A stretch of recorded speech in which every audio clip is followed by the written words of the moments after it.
Avalon Raceway also enters a new era, the Sprint Car Track Championship, courtesy of this man, David Dixon of Essendon Ford. This is a magnificent gesture, David, that you're putting up for this 2009-2010 Sprint Car Track Championship at Avalon Raceway. The victor is going to not only walk away, but he'll drive away with an outstanding prize. Yeah, we're very excited to be involved with Jeff Drew and the Avalon Speedway and do support sprint car racing to the best that we can. And being car dealers, it's fortunate that we're in the position that we're able to give away a motor car, so it's very exciting. It's hugely exciting. Matthew Reid has just come off a track championship winning season. If he can duplicate next season at Avalon Raceway by winning the track championship, will be now known as the Essendon Ford Sprint Car Track Championship, Ford Festiva is going his way. Maybe Peter will drive the car because the girls probably need a bit of reward for everything that the men spend, but yeah, that'd be really good. I'd love to see Matthew win it. I'd like to see Domain win it, but whoever wins the car is going to deserve the car because they're putting it on the line every weekend and it's very expensive, and yeah, good luck to whoever wins it. David, courtesy of your motorcar dealerships, you've been involved with the sport now, courtesy of Domain Ramsey, for some 3 seasons. This is a major step up in contributions.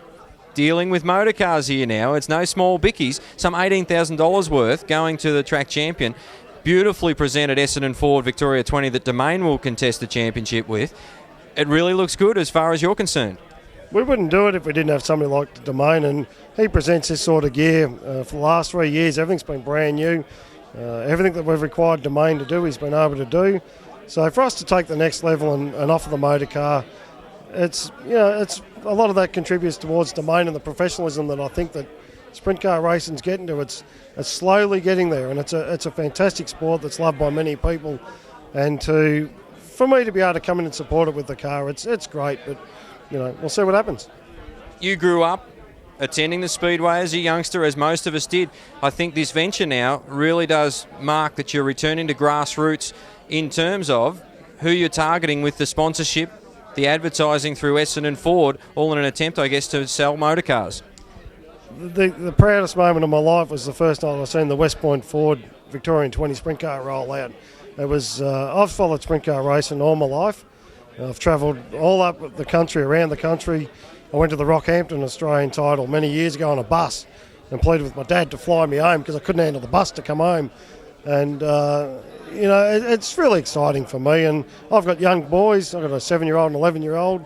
And I'd like to think one day we might be able to strap them in and let them go, So it's all part of the picture for me. It's part of the dealership, the branding of our dealership. Where I bought the dealership last year.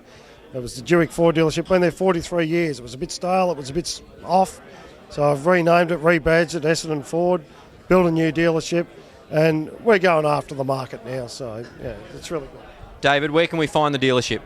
It's an unusual place to find us. We're actually sitting on Essendon Airport at Wirraway Road in Essendon Airport. It's we call it Destination Selling. There's 5 dealerships on the precinct. It's half off the beaten track a little bit. So from that perspective, we have to go out and tell the market where we are. And so we're at 330 Wirraway Road, Essendon Fields. Look us up on the net, and we'll give you the directions to get to us. Dave, whichever driver is fortunate enough to walk away with that Ford Festiva at the end of the season, courtesy of Essendon Ford and your good self, it is going to be a worthy champion, and we're certainly excited about the prospect of a great sprint car season at Avalon Raceway. Nothing comes easy in sprint car racing. I think we all know that. Anybody who likes the sport and loves the sport, it's an expensive sport, it's a hard sport, and you see guys that come out on a Saturday night and they qualify well, and then they get taken out in a final. At least now they'll be able to run all season, and there's a prize at the end, and it's a ripping prize. Lights are out, 10 laps the distance.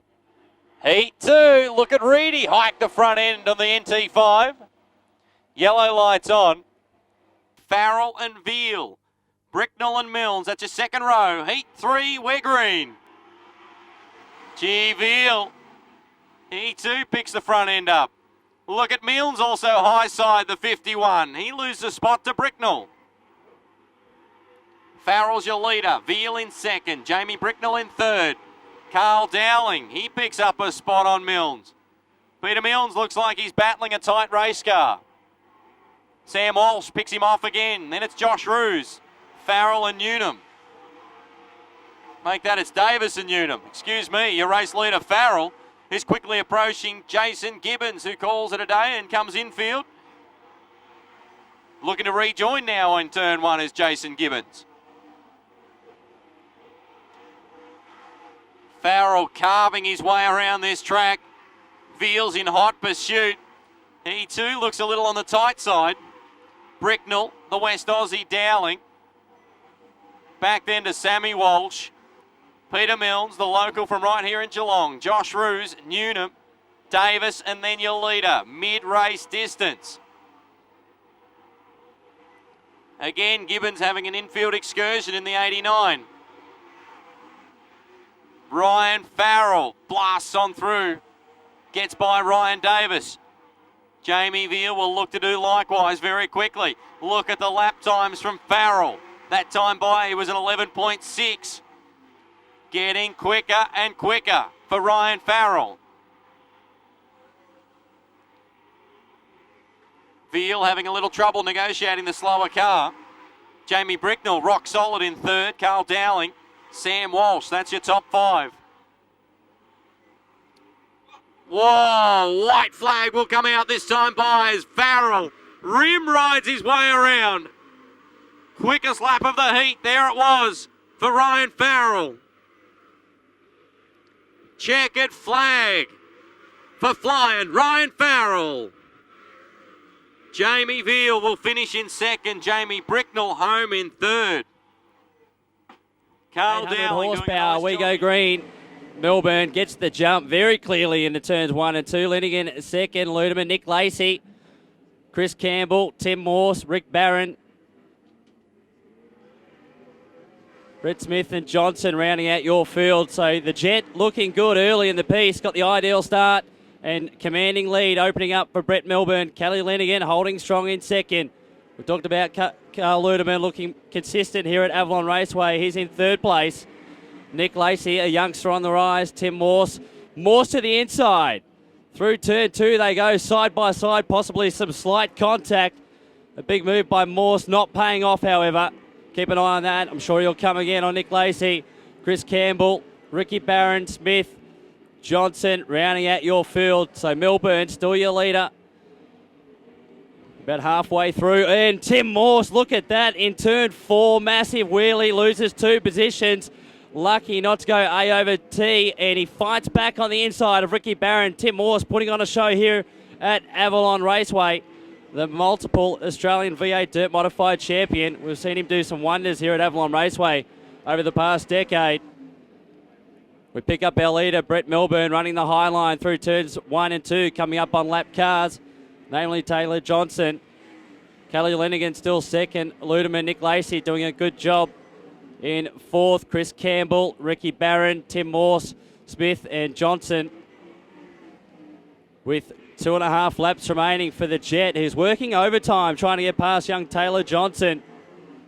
As you can see, a lap down is Taylor Johnson very shortly. Melbourne through turns number 2. Kelly Linigan holding strong in second. We'll settle for that after a front row start. So the white flag comes out for the Jet. Brett Melbourne all his own way in this heat. He has half a more lap here at Avalon Raceway, looking good.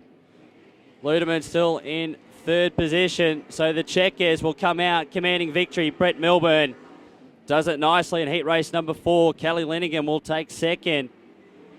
Ludeman third, Nick Lacey, Chris Campbell, Rick Barron, Tim Morse, Smith and Johnson rounding out the field. So Brett Melbourne started from position 2. Won the race effectively through turns 1 and 2 on the jump.